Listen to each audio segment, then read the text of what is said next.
cuffs are off, man. Hey everybody, Adam Rank here. What's up, friends? Daniel Dopp here from the Fantasy Focused Football Podcast over on ESPN.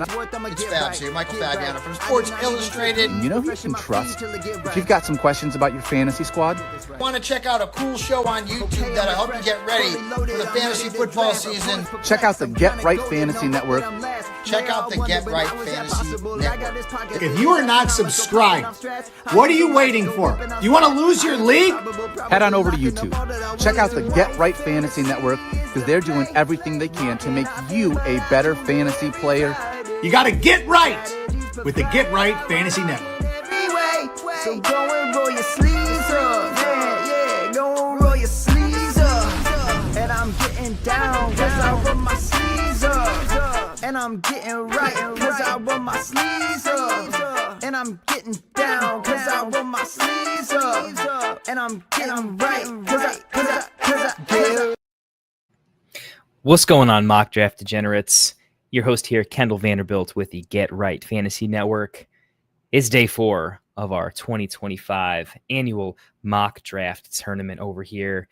So this is week 1 of our tournament. The semifinals are going to run tomorrow on our Friday night mock special. So these folks are looking for their last chance ticket in to punch a ticket into the semis tomorrow.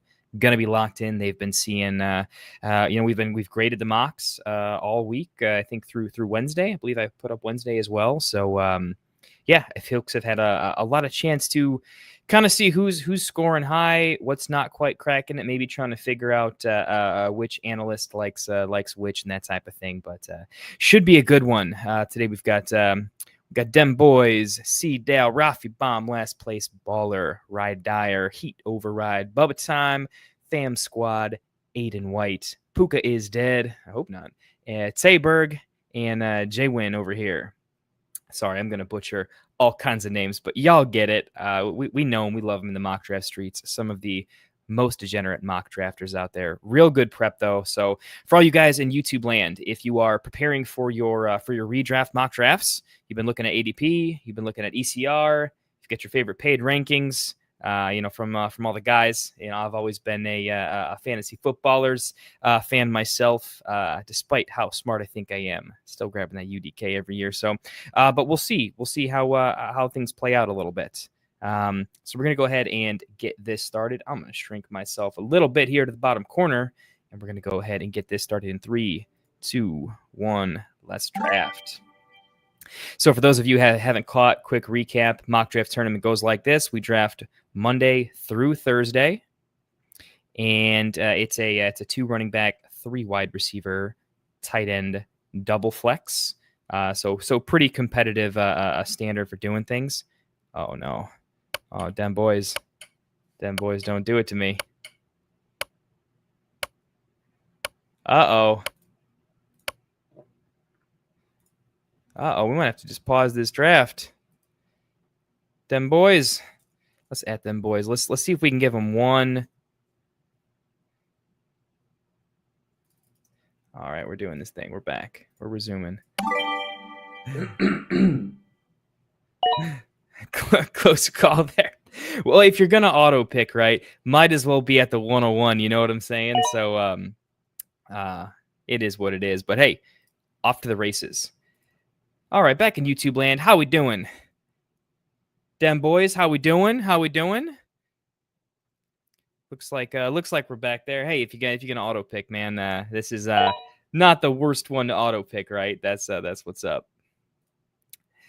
Aiden, the redemption arc tonight. I like it. I know you a big friend of the show over here. I know you've been paying attention, so this should be good stuff. We'll see what you got. You were very close. You received a decent amount of votes, but the folks at the very, very top were killing it. So I got some faith in you. If I were a betting man, I'd say Aiden. Aiden's going to do all right. I tend to like the second half of the board as well. Perk, good luck all. I love it. I just want to see some good drafts, man. The big winner here is anyone watching this. They're going to get a really nice representation of what a competitive board is looking like.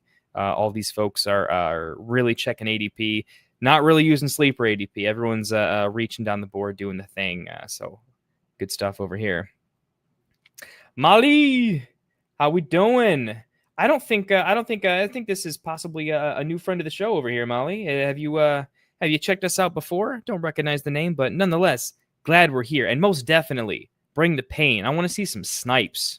Chat, definitely get out in there. If you see a snipe coming or a snipe that should happen, hey, if they're watching the stream, that's cool. That's a way to get an edge. So feel free to pop on in the chat. Let us know the picks we like. Maybe the picks we don't like. We won't throw too much shade, but maybe a little bit of smack talk never hurt nobody. So we'll have to see here.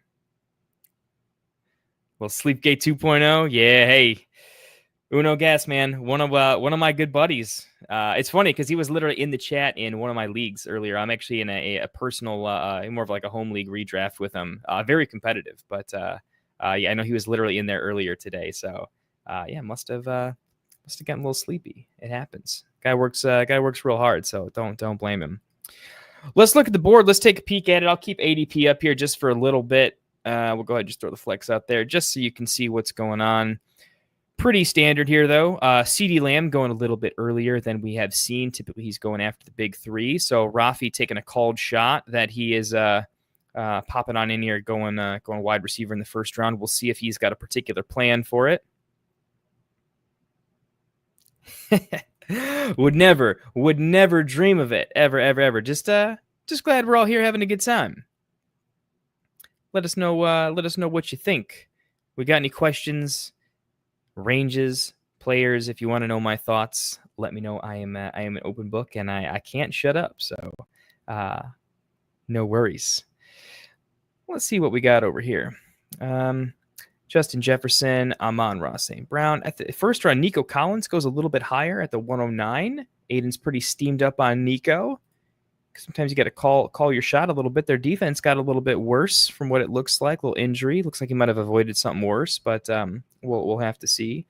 Achane going to the first round feels good. Like that quite a bit. Puka going later than he would the Stafford news. I'm curious to see where Puka's ADP ends up. He's going to start falling a little bit. I bet you he hits the second round. John goes ahead and stops the bleeding there. Little neighbors BTJ, little Devin Achane London. Love both of them starts. CMC going in first round. Love that from Fam Squad. First QB goes off in round 2 to Heat. He's grabbing Josh Allen early. And so Josh Allen has gone second. He's gone third round. He's gone fourth round. So he's got a pretty wide range. Pretty interesting here. The Jacobs, Taylor, Chase Brown, they all typically go in this range here. Bowers hasn't made it past the turn yet, so pretty standard there. Demboy is going with a 0 RB start. Will not have an RB till at least the 4-5 turn, so that's going to be one to watch to see just how degenerate 0 RB he goes, what he ends up taking later on at the RB position. Dead zone versus super late, we'll have to see. Trey McBride goes a little bit earlier. He's been going more mid-third, so goes up just a couple picks. Lamar Jackson, second quarterback off the board at 3-4. Guess I should give a little bit of commentary here. It's fun. The board kind of moves so fast. Everyone's so locked in on their picks. Hard to make a comment.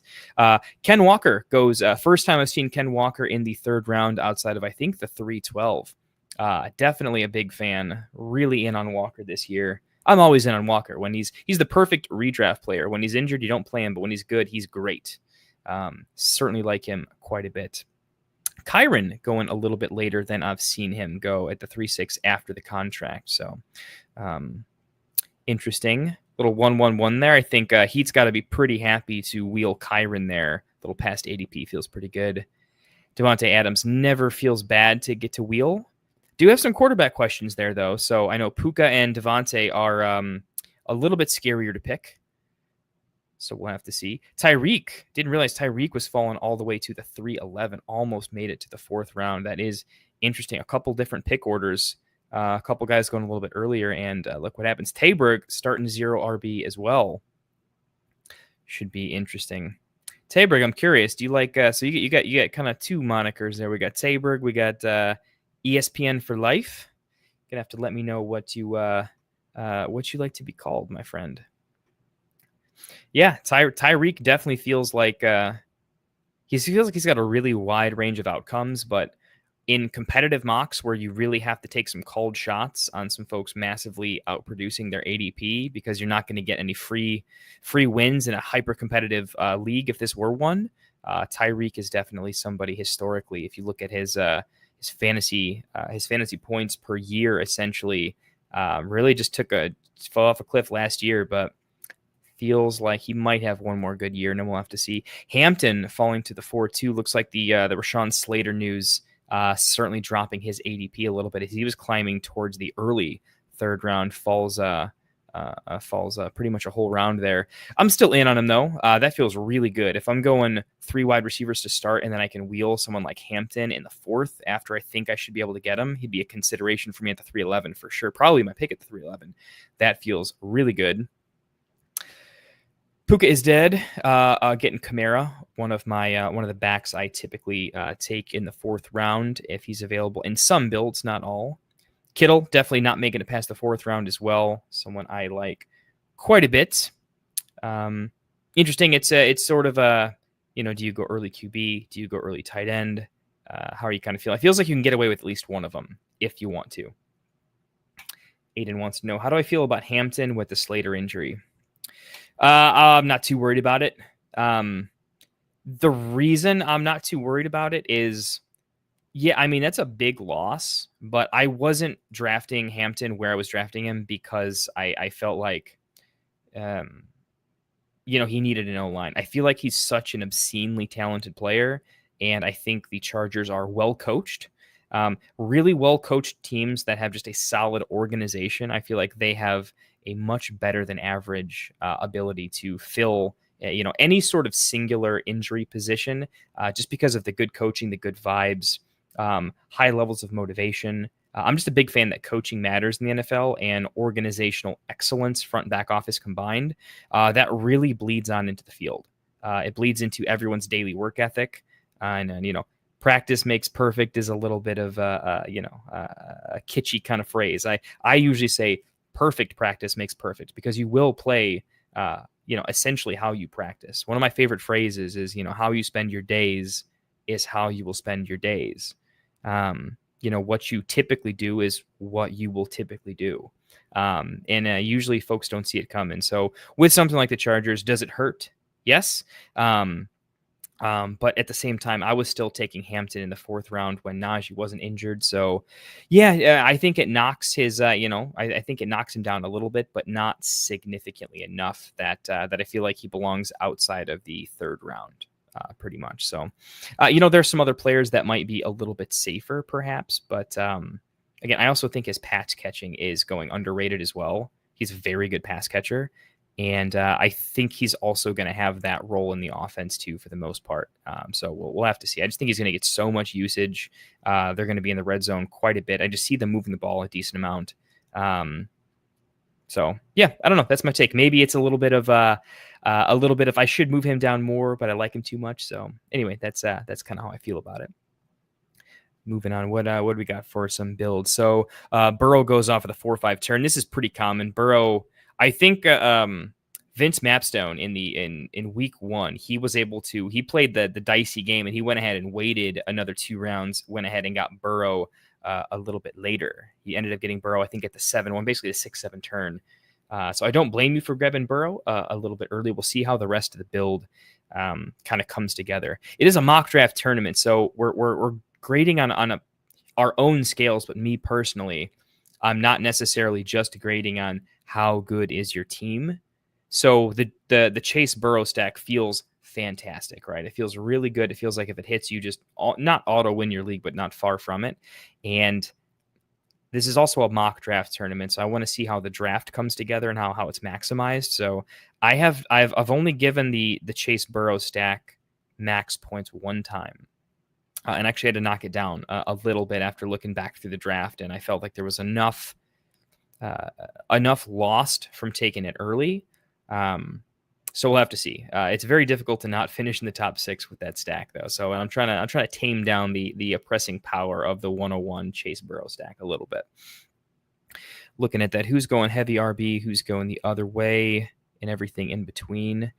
No one going full D-Gen 0 running back. The closest we've gotten is Taberg, aka ESPN for Life, who goes ahead and grabs Montgomery at the 6'2".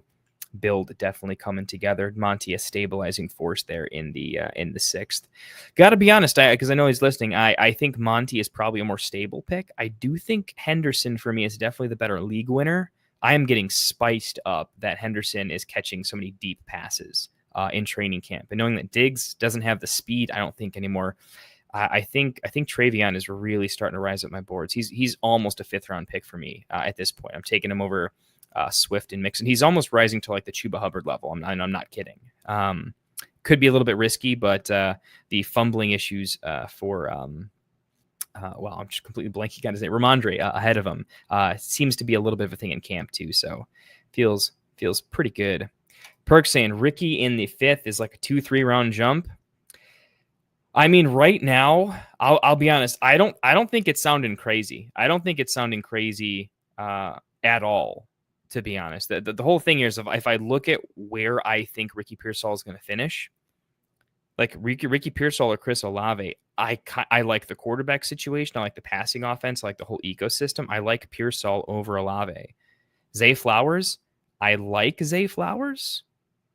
But, Zay Flowers has to really be the guy in a pretty big way and almost force Henry into not a big role. It's just Flowers is just not going to catch enough touchdowns to have a super high. He's almost a safe pick versus a high pick. I think Ricky Pearsall has more league-winning finishes than Zay Flowers does, but Zay is a little safer. Judy feels pretty good. I mean, Ridley, really good. I'm just simply saying Pearsall, I don't think is a 2-3 round jump. I actually think it's more of a single round jump, to be honest, because I think he firmly belongs in the mid-6th generally. Rome going here at 6'12". Rome versus Ricky Pearsall, right? One quarterback's a little bit more proven with a more proven offense. I think Rome is more talented, but Ricky, I think gets we haven't seen it, so we'll see, but we kind of did, though. I watched those games. I scouted Ricky Pearsall pretty heavily. I just think he's a stud. Jennings can't stay healthy. It seems like there's something with the turf over there that no one can stay healthy. He's the only healthy guy right now, which means who's developing chemistry in camp with Purdy? It's got to be a lot of Slick Rick. So,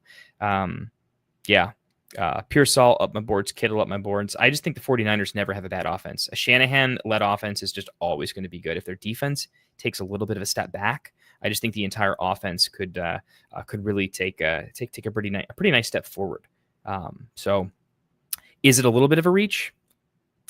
He's in such a similar tier. I don't think so. Maybe 1 round, but I can't take Josh Downs and Ricky Pearsall in 8, so I got to get one of them in 7, and I'm probably creeping up into the 6th at some point. So, one of the big reasons why I am kind of not really advocating, but at least personally, I am liking some form of a double elite RB. I usually want 2 RBs through 4 because 5, 6, 7, and even 8. I just love so many of the wide receivers that it just feels like I'm at a disadvantage if I don't already have some running backs set up. I'm not saying you have to, but it's certainly one of the ways I'm reading the board.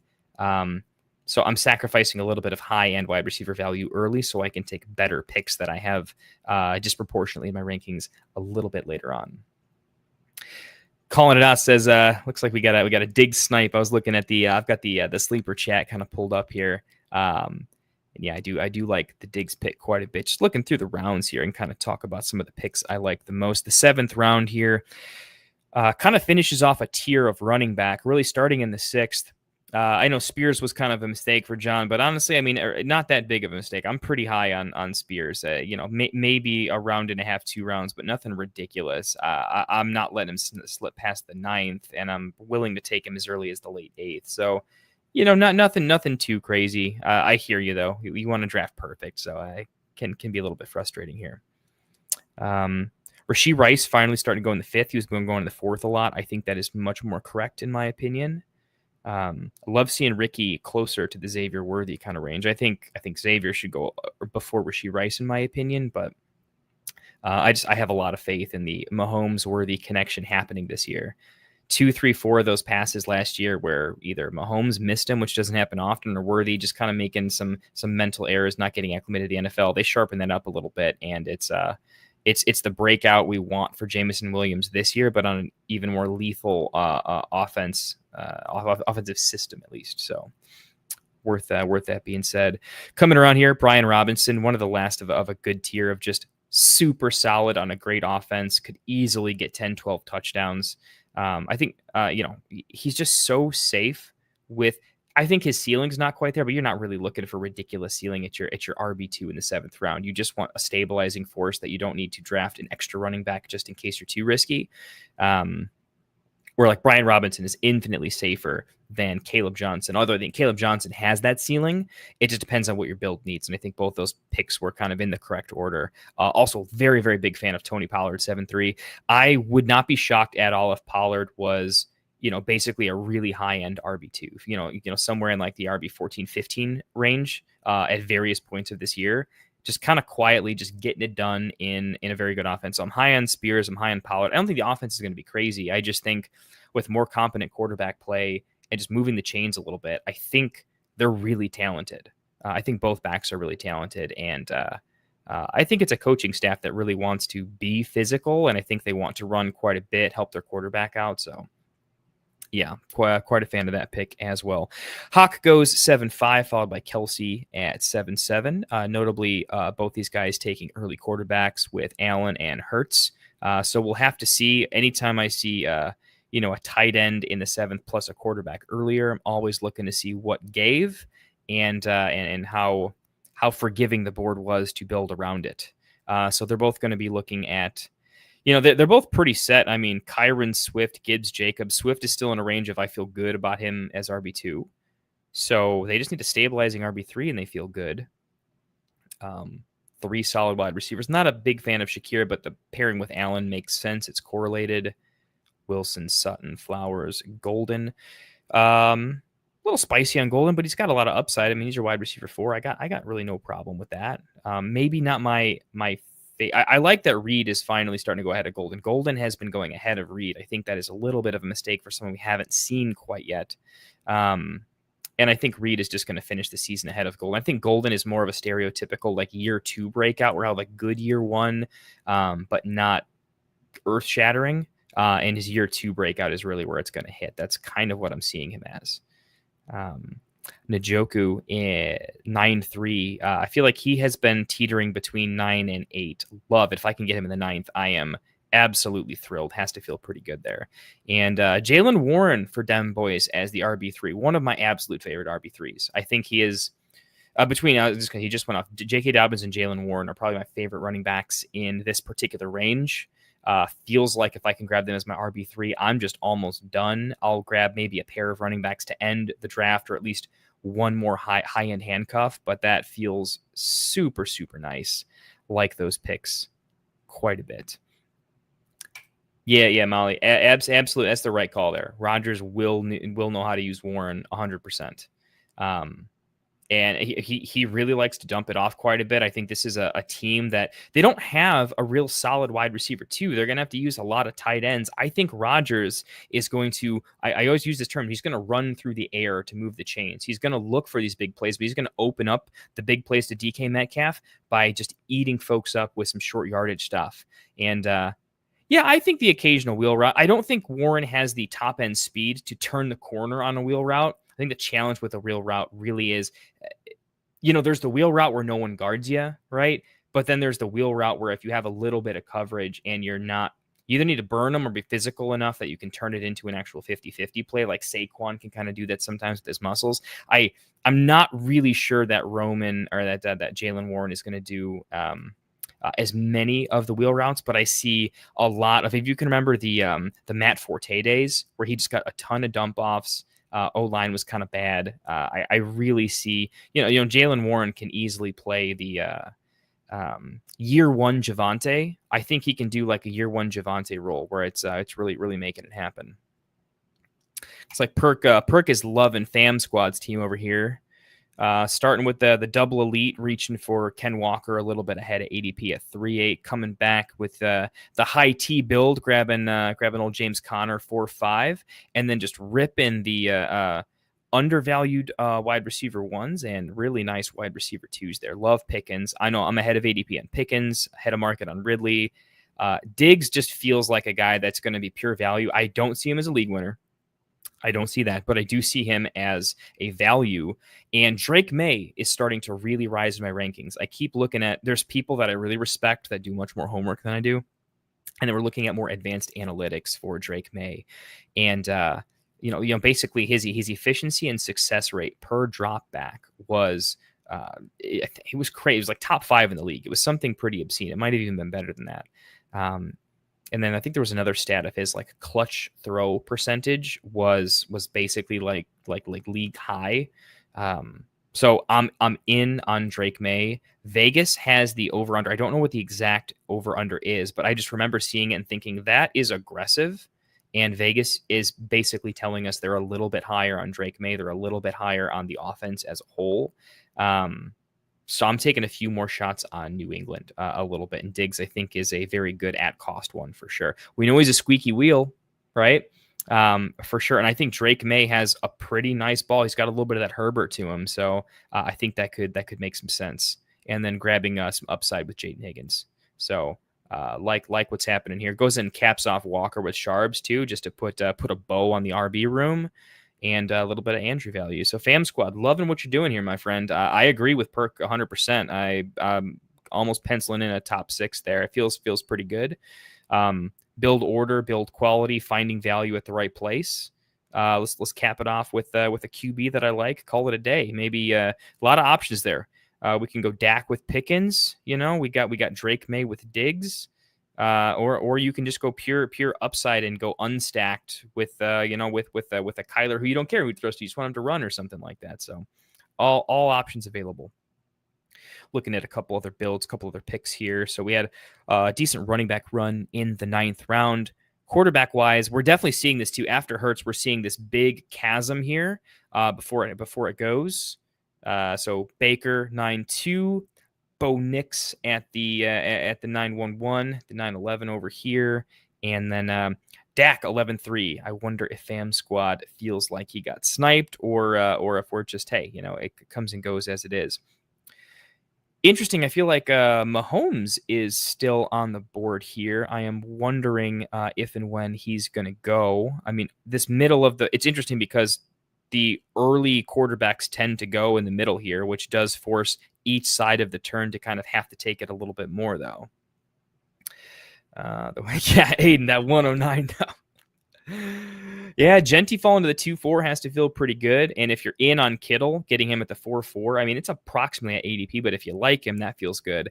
I think the big thing for me is Travion at 6-4. He's just such a big, RB for me. I do like him over RJ, over Swift, over Mixon. I kind of have him ranked around Hubbard. So love the RB room. Love how that came together.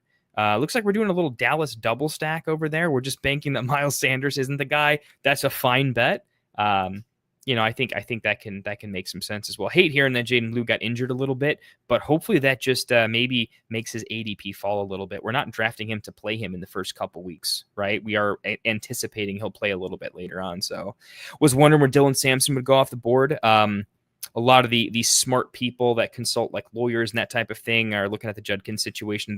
Some people are really thinking there's a real possibility that he misses a majority of the season. So much so, at least 10 games where the team just isn't going to be playing for anything. And it kind of makes sense to just basically fully shut it down his entire rookie season. So Sampson and Ford skyrocketing up boards. They're a team that, potentially could even trade for an RB. They're one injury away from a real problem. Mahomes in the 11th round, that is absolutely nasty. That feels really, really good, Hayden. You have to like that. So I'm in on Marv this year. T-Mac is just a good upside play for sure. I'm not going to say he's my favorite pick of all time because Bryce is throwing him the ball, but he can improve, right? And T-Mac just might be that good. You know how I feel about Downs. Any roster with Downs is going way up in value for me for sure. So Anna Reed is a little bit mispriced for me right now. So yep, I'm liking it. Aiden, I think it's my favorite draft you've done so far. I do kind of hate the Ramondre pick. I'm just going to throw it out there. I'm not a big fan. I get the correlation with Hendy, though. I think this is probably with Hendy as your second RB, you're just and grabbing the double Dallas backfield here. I do kind of see how you want to kind of lock that up. I do think you couldn't take him in the 11th because of Mahomes, and then you definitely went ahead and couldn't get Samson a little bit later on. If Samson did fall to you at 12-4, that definitely would have been my pick there, but we'll see. You've kind of baked in enough upside, and now you've solidified these picks. So at a minimum, I don't see any disasters happening. So you stabilized it quite a bit. Fam Squad, we were talking about, we liked that team. He did go with what I think he might have gone, which is the unstacked rushing upside. And if it doesn't work out, you can just stream because you're so locked in everywhere else. Yeah, Puka is dead. Not in the stream chat, but kind of looking in the sleeper chat. I definitely agree with that there. That the Browns do want to sign him, but want him to sort out the legal issues kind of as well at the same time. Had Samson and Benson on my board and got super sniped there right away. Yeah, that's brutal. So can't blame you. I think with what happened, that makes a lot of sense there.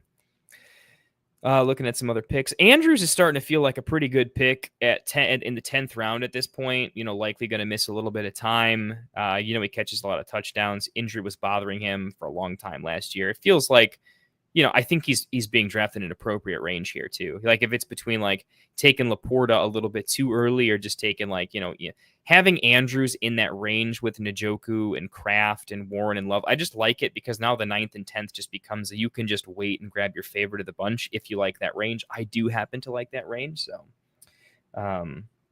it feels kind of good. How's Pitts not getting drafted? I feel like he probably should. I mean, with Mooney already suffering a little bit of an injury, new quarterback in there, you never know what a new quarterback's going to do. I mean, he could develop a lot more chemistry with him. It's not my favorite pick, but I am going late tight end. So if I get sniped, there's enough guys even later that feel good. So Pitts is fine because you can literally get him in the actual last round or last 2 rounds. So if you're in the middle rounds and you just want to grab all the value and the value is too good and it's one of those drafts, it's nice that you can just keep waiting on tight end if you feel like you have to. So not too bad there. Looking at some of my favorite later round picks over here, and I'm not just talking about the player in general. I do mean at ADP and where they go. I'm always going to talk about where they are in relation to other folks. Ayuk at the 10-12, I think that's starting to become a really nice value. We're drafting as if we have an IR spot, so that feels fantastic. Liking that quite a bit. Burden, I think his ADP is dropping for many reasons. We see that depth chart come out in 12 personnel. Of course, it's going to tank his ADP, but if he can find a way to get on the field a little bit, I do think he could be a PPR gem. He's falling down my boards a little bit, though, only because I'm seeing that DJ Moore is doing a lot of close to the line of scrimmage stuff, and I think Loveland is going to be more involved than we really think this season. All rookies take a little bit of time to hype up, but it's kind of how you finish, not how you start, and when you're drafting a tight end at this range, you're not really expecting a massive ceiling, except I think you get it. So for those reasons, I think Burden is more of a dart throw than a pick that will produce and then have some upside. So he's gone down a category, but at the same time, still quite a bit of upside. If we like Mahomes in the 11th, we have to like Dak in the 11th too. By the way, that defense is going to be atrocious, and the offensive weapons honestly haven't been this good in a long time. Dak could be like Joe Burrow light. He could be throwing a million balls. He's got a little bit of that Josh Allen hero ball, make it happen type of thing. He'll probably rush in 2-3 touchdowns. So, feels pretty good. So what else is interesting over here? Rachaad White at 11.5, very, very underrated. Guys, he was basically a top 24 running back last year. He was not that much worse than David Montgomery. He was basically a slightly worse David Montgomery last year. Was just fine. Yeah, he did completely fall off at the end of the year. Totally get that. But again, this was starting the playoff push. Bucky was killing it. It's just the time of year where you're going to give your guy the ball for them, and they did. But I would not be surprised if to keep a guy like Bucky, who's not some big physical bruiser who's going to get 20 carries often, there's just no risk that all of a sudden Bucky is a full bell cow. Like that would be an NFL mistake, and we all know it, right? So Rachaad White, a little bit underrated. It's an offense that likes to pass the ball. They're going to be in the red zone plenty. I think Rachaad White is undervalued. Not a league winner ever, but undervalued for sure. And my God, he's being drafted in the range of handcuffs.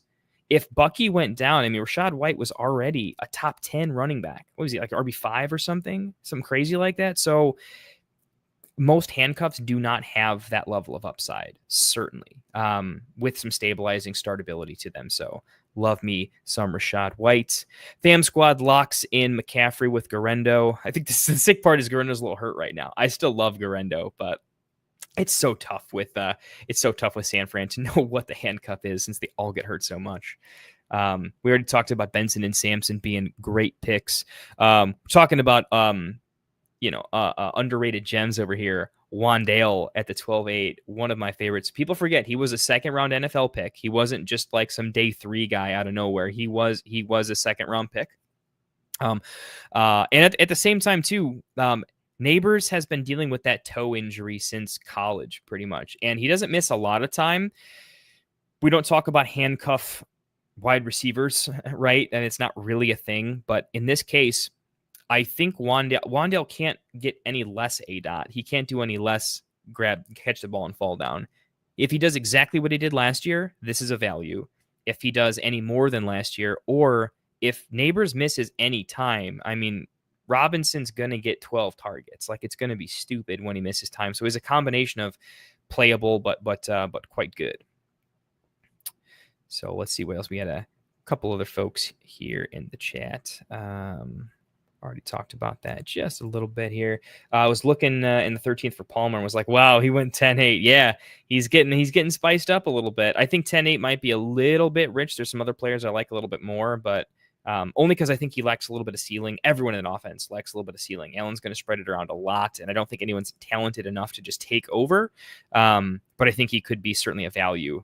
3 wide receiver, 2 flex. You're going to need that from time to time to the bye week. So, okay, y'all.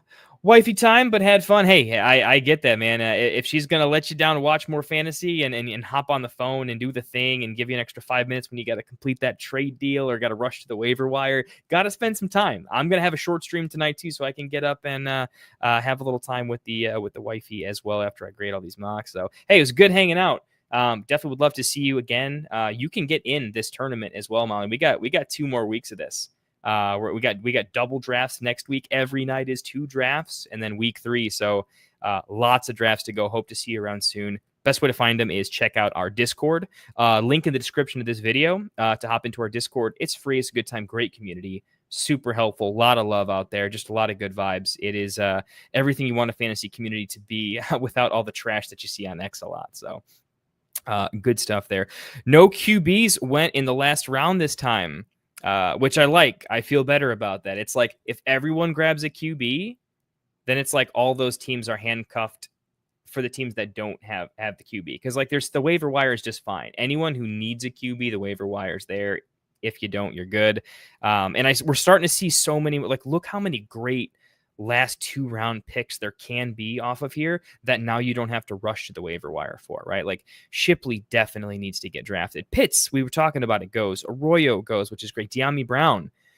If Hunter is playing both sides of the ball and he's risking some injury here, I think that goes under the radar. If something happens and he just rolls an ankle from just running around all the time, De'Ami Brown's going to be extremely valuable in a pretty decent offense. Keaton Mitchell, finally, my guy, looked real good. He looked pretty good, and I think he's going to get on the field a little bit. So, I'm digging it. Oh my goodness, Aiden White, you did pick up Miles Sanders at the very end. I think that's a great pick, though. Honestly, the tough part is if they change it around and Dallas does weird things. It's a type of pick, though. I think it's perfect in that you're not picking it because you want to have 3 backs from the Dallas backfield. You're picking it because you're going to drop one immediately in season.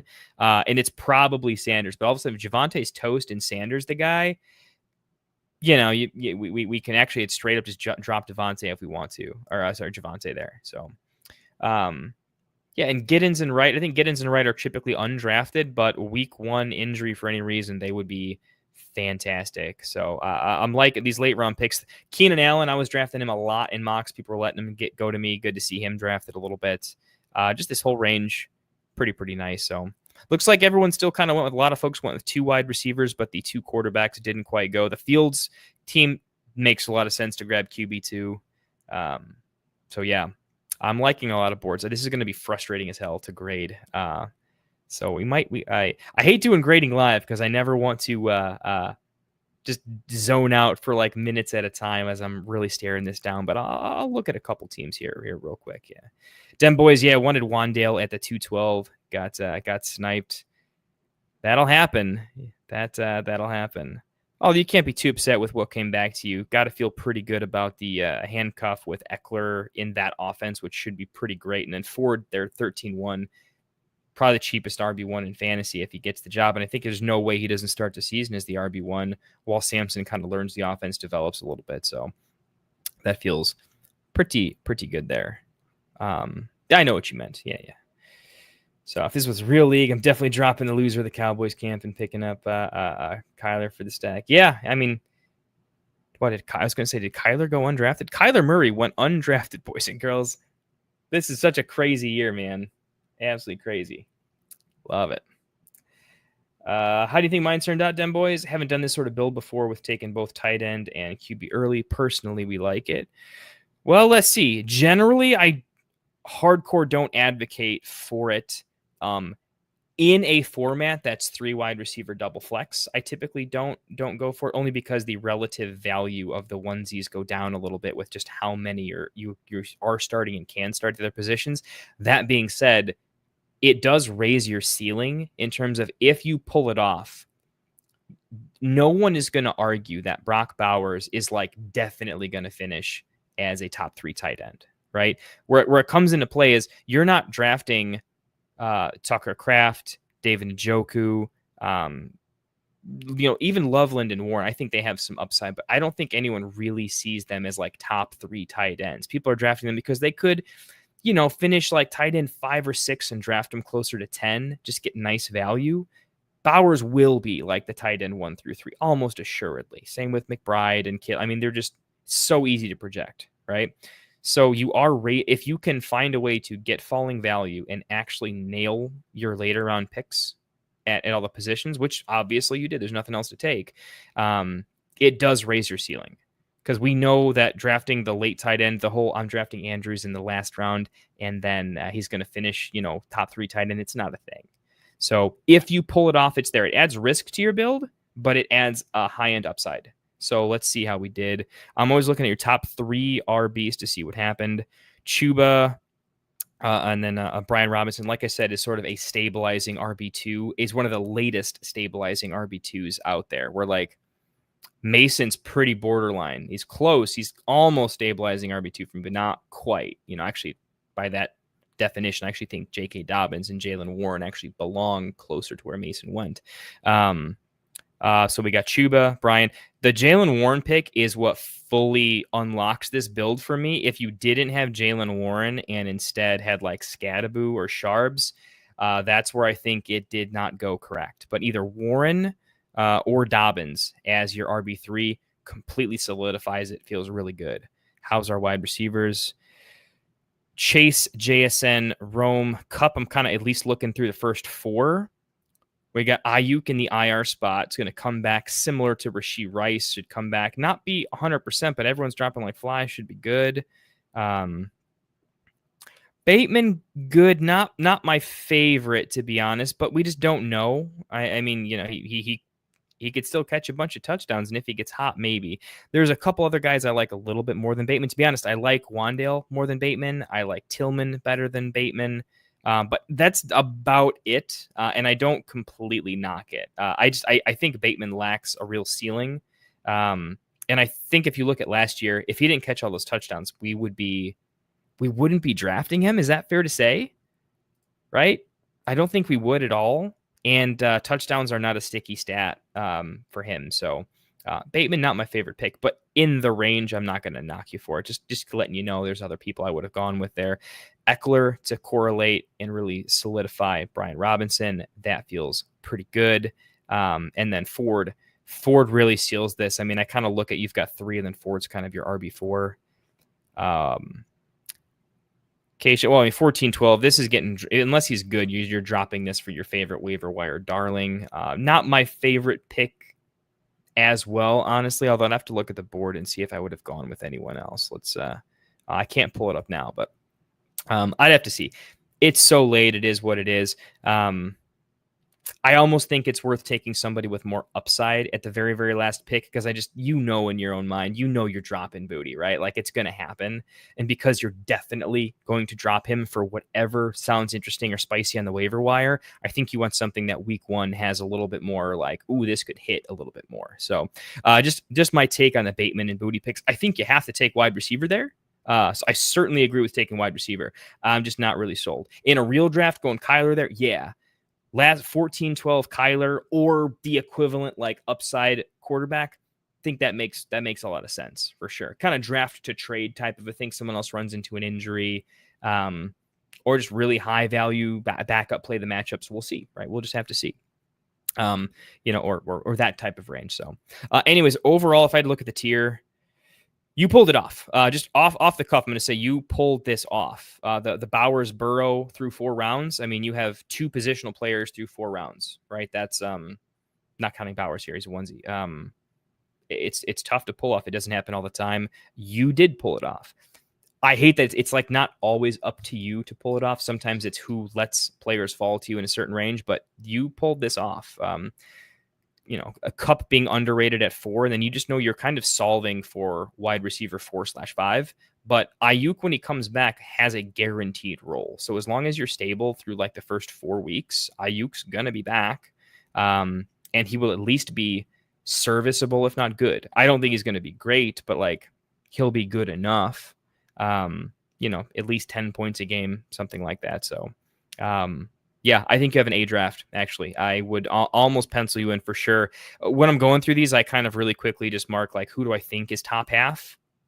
And then I kind of narrow it down to just the top half, and then I kind of rank them against each other a little bit. Hard to see you not being in the top half. Pulled it off. Who else over here? So, watching your Ravens. Catch y'all tomorrow. Absolutely.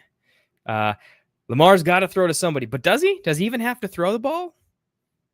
My question is, there's a world in which Keaton Mitchell's good and Henry's good and Justice Hill's good and Henry runs the ball and their defense is good. And Nuke, I think, is what kills Bateman's upside for me. If you're Lamar and you have the option of throwing to Nuke or Bateman, with the same coverage, you're just throwing a Nuke every time, I think is the thing. You're just going to trust him more as an NFL player. So that signing, I think it's not like Nuke's going to have a good season, but I do think it hurts Bateman a little bit. And I think the team just doesn't have to throw the ball all that much. If that offense takes even half a step back, it's a little bit weird. I think the Ravens, for me, I don't think they're fool's gold, but I don't think their roster is as good as people say it is. 106 breakdown. What's your thoughts on how he was able to build around taking QB so early? All right, let's look at how Heat did at the 106, taking a QB in round 2. Which, gotta be honest, I don't advocate, but a lot of it's because you have to be in on Allen specifically. And let me be clear, I am in on Allen as my QB1. Just look at the last several years. He's not had a good wide receiver in still some time.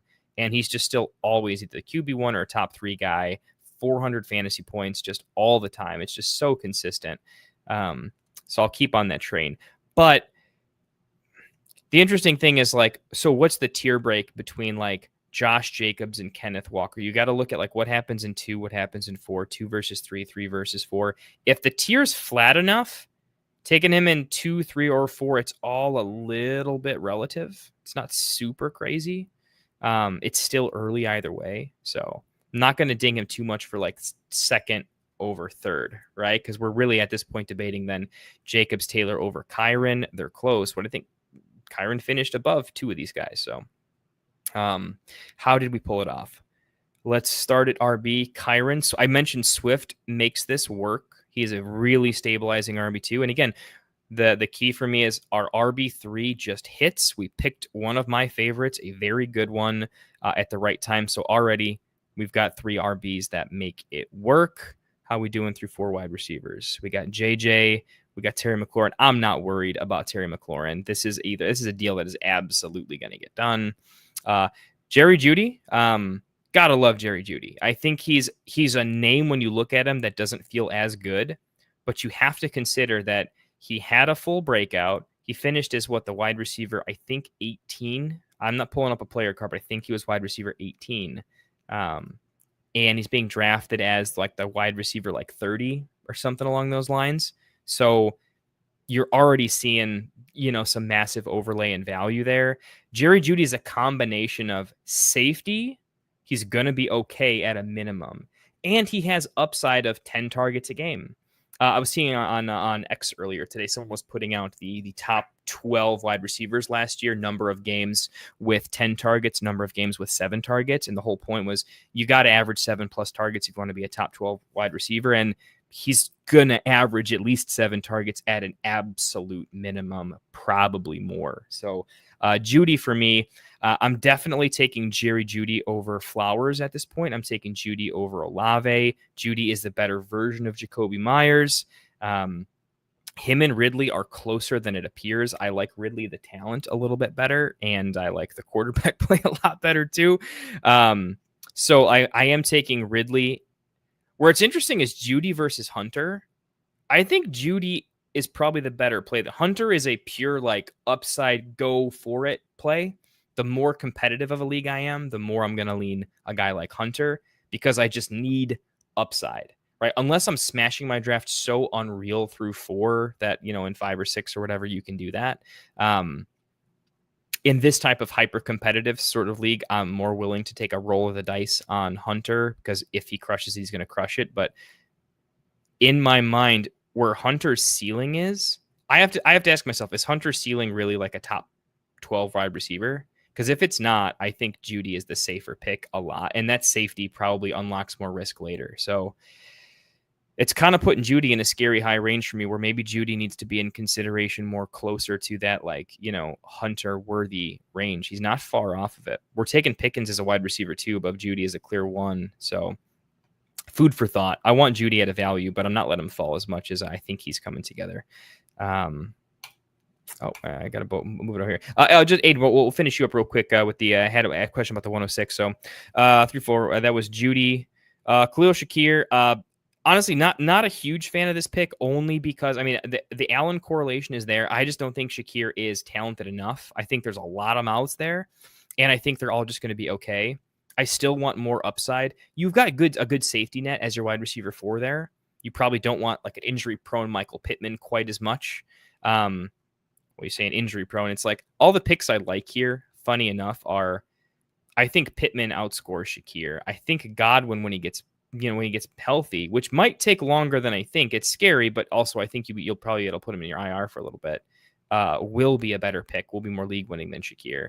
And just straight up, I just like Cooper Kupp more than Shakir. Just a better player. He is injury prone, but these guys are kind of in their Adam Thielen heyday, where I still think they're typically this player type, this aging veteran, but when they're on the field playing, they're good. I'm taking that over Shakir enough right now. I guess I'm just not a Shakir guy. Let me throw that out there. So you get to save grace because it's with Allen. But I think there's some other directions I would possibly go. And if Mooney wasn't injured, it's easily Mooney there over Shakir. I'm just finding too many names that I like over him. And I'll find more wide receivers later. So just heads up, not my favorite pick, but again, it's not too much to ding. Dobbins crushes the wide receiver room. And then 2 amazing picks here. Love the Hollywood Brown pick.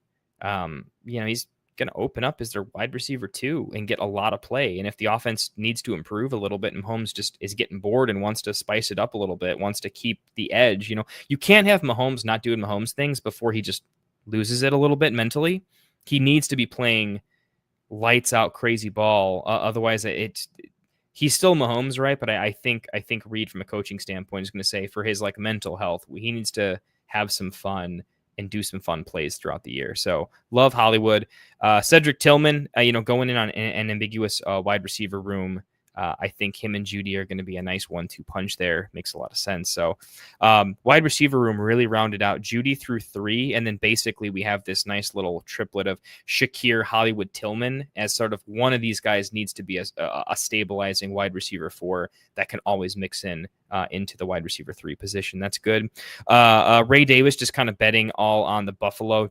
Vegas says they're going to be the number 1 point scoring offense in the NFL. So if you're going to take a high-end handcuff, that's probably going to be maybe a little bit more serviceable than normally. A solid pick. I just went all Buffalo, grabbing Kincaid as well.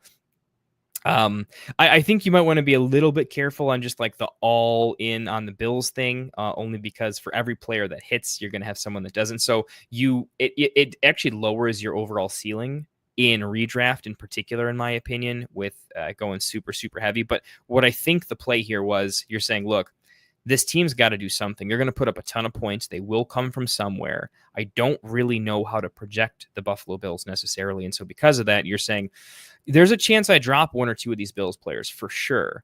But before I do, I want to see week 1 and I want to see what happens and go from there on a team that could put up a lot of points, maybe even through week 2, see how it goes before hitting the waiver wire. And I think that's a pretty sound strategy. And then De'Ami Brown, really, really nice late round pick. Really would have hoped Keaton Mitchell came around there, but no, Heat, I like the draft a lot.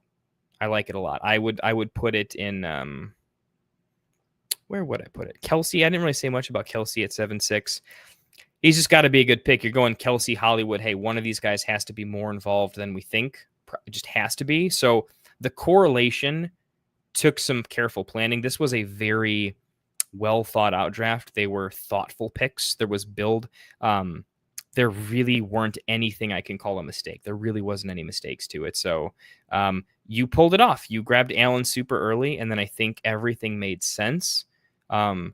If you got sniped on Dobbins, this is where I think the draft, I'm going to be honest with you. If you don't get Dobbins and you have to take Charbonnet or Bigsby or Javonte in 3, even Scattaboo a pick before, you're going immediately from an A to a B, because I think you have potential disaster written all over the draft, in that your wide receivers could be elite, but your wide receiver 2 could cost you 5 points per game against your opponent. And that's just a lot to overcome that you don't have to put yourself into. But Dobbins was kind of the best pick of your draft that put it all together. So that's what I'm thinking there. A couple more and we'll call it. AD Mitchell, Alec Pierce, and a trade question here. So AD Mitchell, Alec Pierce, and a 2024 first round pick. Xavier Legette, all undrafted, and I think they have a lot more week 1 upside than Booty and some other wide receivers taken like the rookies. Okay, I see what you're saying there. 24 first round pick, Xavier Legette. I thought it was gonna be a trade question there. Yeah, speaking to Dem boys there in the Booty pick, I do agree. I think AD Mitchell was someone I liked a lot in the draft process. It looks like Alec Pierce fully leveled up over him, but I do think both of them have legitimate upside. And then, as you said, Xavier Legette. Legette's tricky for me. He was a first-round pick. He could develop into something. I was never a big fan, but I certainly love his runway a little bit more than Booty. I think this is a nice little bit of a range of upside picks in particular. And you got to remember, Pittman can get injured. He didn't get the surgery and whatnot. He was just banged up all last year, got a little bit banged up in training camp. So that tells me that AD Mitchell and Alec Pierce are sort of the handcuff that can walk into a wide receiver 2 role. And I think that could be a pretty good role for him. So thanks for putting this together. Hey, I appreciate you guys for joining. I'm only putting this together and streaming because you guys are so into this. You love this as much as I do, which definitely matters a lot to me for sure. I mean, what's better than a competitive mock draft? Just doing what we like. It costs a lot of money to hop in a bunch of $50 leagues over and over and over again and do that kind of thing. So if we can get this level of competition in a group with this much passion together, that's how I want to spend my nights for sure. So happy to do so. If you want to thank us, tell your friends, tell your league mates. Just help us grow a little bit. So as we start to grow ourselves and do more stuff, maybe drop some actual, drop our own draft kit one of these days. That's something I've been working on. So just stick with us. I hopefully will become kind of a real thing here at some point. So you guys will be all the day ones over here, which we appreciate so much. Appreciate you being here. Nino, in a 2 running back, 3 wide receiver, and 2 flex league, how should I value quarterbacks and tight ends compared to a standard 2-2-2? They just go down a little bit. The tiebreaker is if it's close, I'm going to take the positional value. The whole idea here is because when you look at the percentage of points scored on your team from running back plus wide receiver, right? Just combined, because when you're drafting a positional player, oftentimes you're kind of saying like, which one do I take? Well, I can't take running back because it's a bad tier here. I'm going to take wide receiver.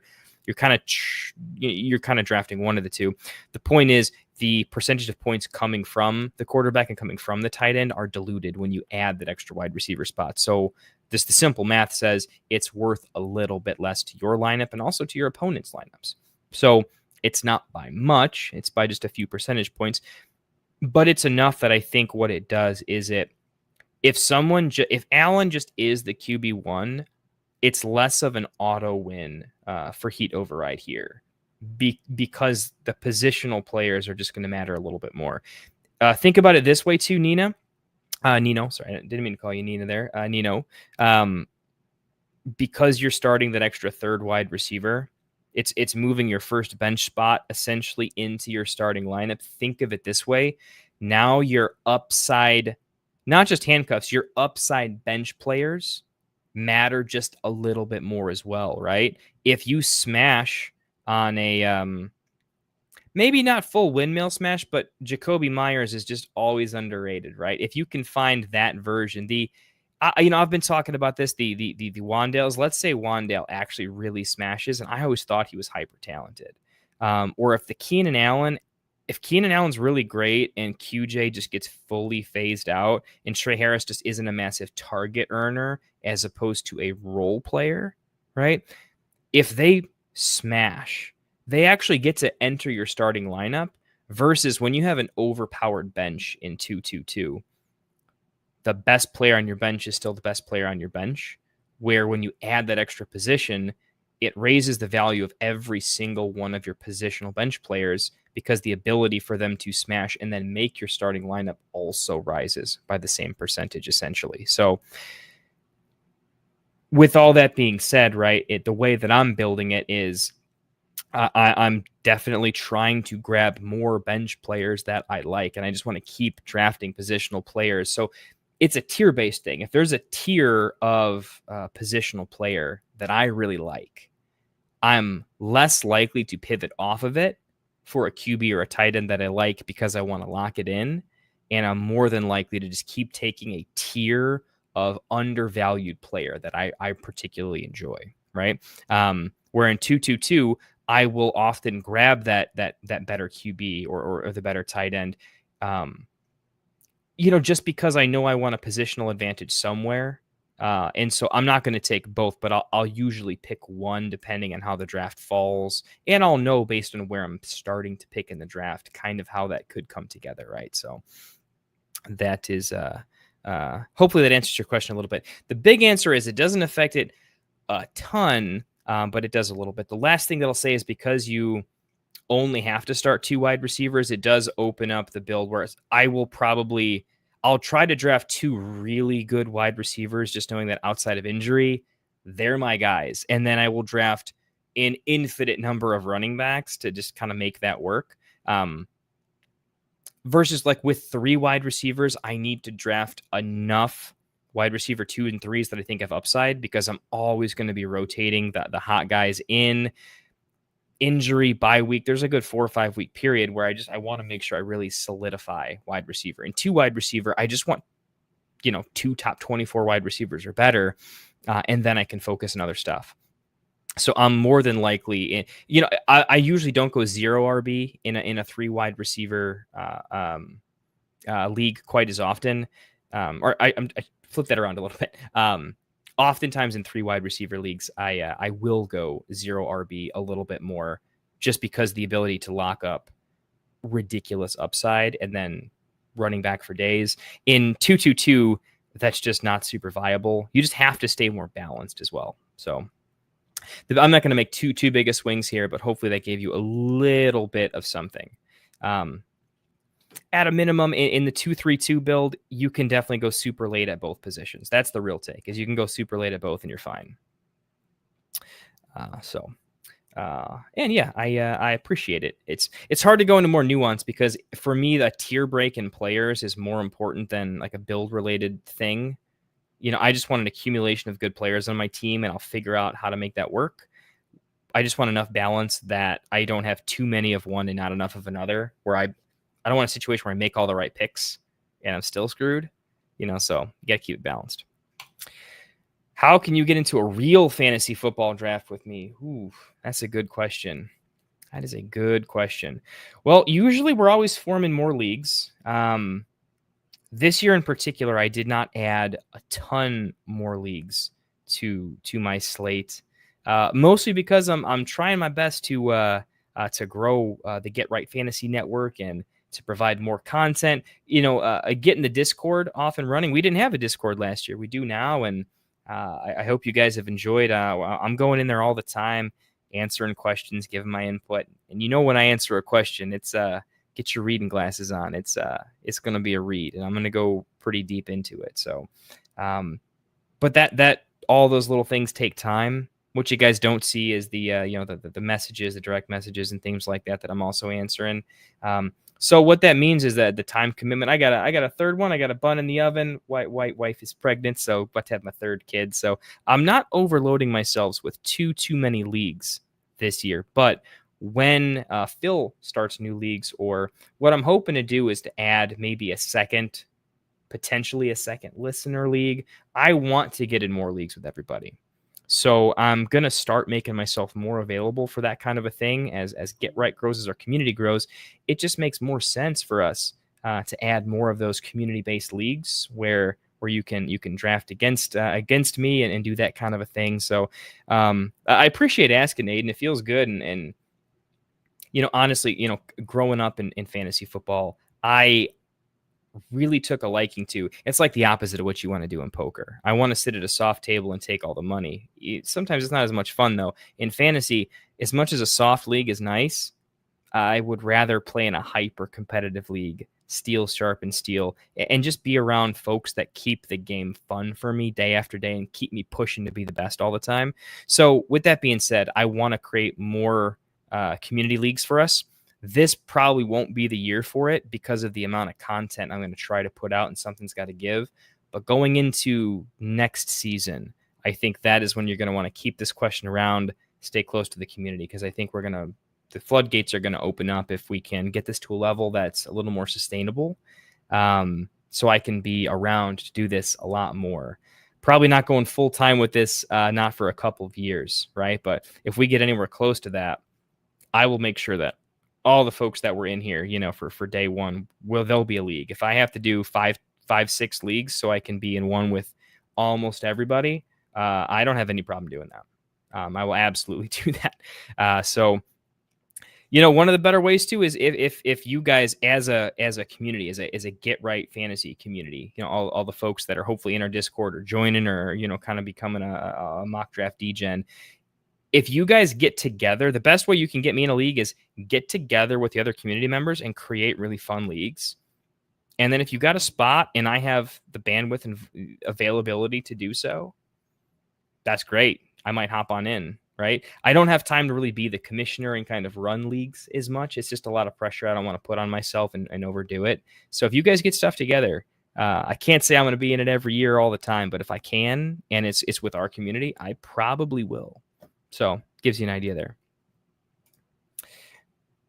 Yep, that's another way to do it. Bring people to the show, have them subscribe, and you'll get a chance to get into the listener league aid. And that is absolutely true. And Dem Boys, I'm hoping I would love to potentially get a second listener league. That way, I don't want to keep it so ridiculously elite and exclusive that folks can't. I mean, it can't be infinite, but bottom of my heart, I certainly want to do more leagues with you. And he's speaking the truth here. That the best way, the more we grow and this becomes something. This is just basic economics, right? I'm not talking to people that don't get it. If you can help us turn this into something special, at least I'm the type of person. I think we're the type of people that are going to want to give it back to the folks that helped make it.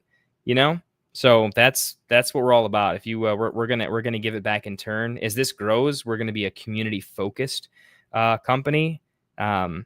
I'm still, I'll be honest with you guys, I'm still going to try to get the draft kit, get some product going, just so, folks that really want to have my personal draft rankings in all their drafts and hopefully win a lot of money. I want that available. And the little bit of revenue that can generate definitely allows me to do all the things I ever wanted to do with and for you guys. So we'll see how that goes. Might even come out with a series, almost like a vlog style. For those of you guys that are poker players, and I know a lot of you are, because fantasy football and poker, they kind of go hand in hand. We're two peas in the same pod, many of us. If you guys haven't checked out like Brad Owen or Andrew Nemi, two of my absolute favorite poker vloggers who I've been following since they started, really, I was thinking about even doing a series of videos that's more akin to that, just my journey through what it's like on this side of the coin, producing stuff and trying to grow the company into something interesting. So if you guys think that would be interesting content, let me know. I'll be maybe putting out a series on that at some point in time too. But that's how to do that. And yeah, much appreciated. If you want to run that second league, that would be hot. We will be talking about that for sure. Definitely, if we can get that. I know you're already getting that. Well, I don't know what we're calling it, right? It was the listener league. Now it's becoming something. But if we can get that figured out, so I can actually get the listener league ready to go, we'll start setting up that kind of a thing. So then, boys, if you want to, I can even set up a channel just about forming leagues within the community. I think I already have one, but it's not as dedicated to it. I think that's where we'll start driving some traffic and start making that kind of a thing happen. So, and yes, shoot me an invite, man. Look, I no promises ever, but I can't join anything I don't have access to, right? So we'll have to see. It is getting harder. I'm doing the charity league circuit too thing where I had a wonderful opportunity to get into Scott Fish Bowl this year. Super fun. I'm in Super League as well for those that follow that. So I'm hoping to do more of the charity league stuff and more industry leagues. Really hope I messaged Dave Kluge the other day, and I'm really hoping to get him on the show when I'm hosting and start to network with some of the big folks of the FF community and maybe get my name out there a little bit. We'll have to see. But as stuff like that happens, it will make joining these leagues a little bit tougher. But at the end of the day, I'm never not going to want to be in leagues with you guys, for sure. Sometimes I got to do some of the promotion marketing, get my name out there leagues. But at the end of the day, I want to have fun. I love fantasy football. I didn't do the streaming thing because I didn't like fantasy, right? It was liking the game first. So I'll be around for it. With that being said, we've been doing this an hour and 12 minutes. It's 10 o'clock my time. I still got to grade all these, and I got to get the grades out. And then after I get the grades out, we gotta let you know who's drafting tomorrow, right? And then maybe just enough time to watch some. Anybody else when they go hang out with the wife, it's just, all right, what kind of trashy TV can we watch and make fun of really, really bad reality TV? Because that is probably what I'm about to do. Whose wives out there is just addicted to Love Island and all that kind of stuff? I feel like I've got an hour of that waiting for me. But can't miss that. That's what's going on. So we'll get the whiskey flowing. Any last questions? Anybody? Anything? Otherwise, keep an eye on the Discord. Rankings will be out relatively shortly. And for those that want breakdowns of their drafts, message me, let me know. And Friday, I'm really hoping our Fantasy After Dark that I do Friday after the mainstream, that's where I'm going to be dedicating my time to just breaking down mocks and rosters. As that becomes more popular, I'll just do a second version of that another night of the week where I'm just spending all my time breaking down your drafts in detail, pick by pick, decision by decision. And if you want me to make sure I at you or message you when we're going to go live for that show that I'm doing your draft in, happy to do so. So let me know. Hey, with that being said, thank you guys so much. All of you legendary competitors, really competitive mock. Everyone's really been showing up on time, checking in, doing the things. And we've had a couple little mishaps here and there, but Puka is dead. Hey, we had some issues a couple times, but you've been tried and true ever since, man. So we appreciate the hustle. Appreciate that the chat's been super friendly. Everyone's been getting along, having a good time, locking in. So this is just super fun. We had some football. We watched some Thursday Night Football. All sorts of good things. So go hug your wives, go hug your husbands, whoever you got at home. Play with your dogs. Take the cat for a walk. Do what you got to do. Feed the fish. And you guys have an excellent rest of your night. Take care, y'all. Wanted to white fantasy is the play. Marking nothing, but I tune every Friday. Strategies provided.